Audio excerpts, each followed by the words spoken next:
In 2022, raw sewage was pumped into our rivers and seas for 1.75 million hours.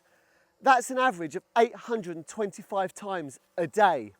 But in Thanet, we tend to have this idea that the sewage is just going into our seas.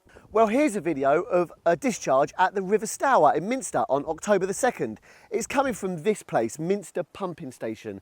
It comes along this stream and into the Stour.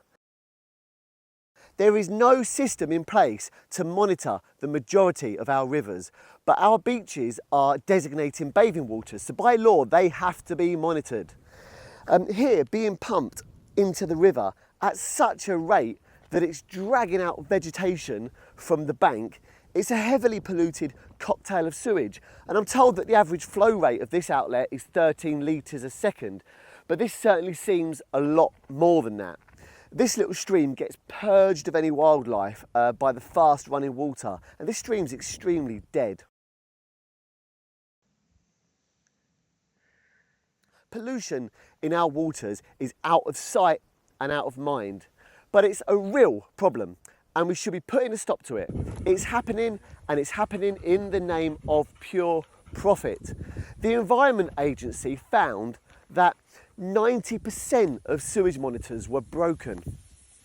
There was recently £235 million in cuts by the Tories to environmental funding, and that included a £24 million cut to the monitoring services. And since those cuts, sewage spills have doubled.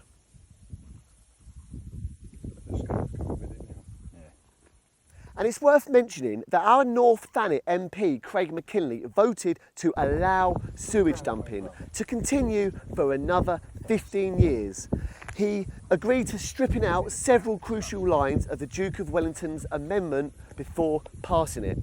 Private English water companies have paid £72 billion to shareholders. At the same time, they've built up a debt mountain of £53 million, and now they have the Tory green light to increase your bills to pay for investment. Our Southern water bills will see a rise of £230 every year for the next 5 years. The shit goes on. Public loss for private gain. Cheers, guys. Get wild.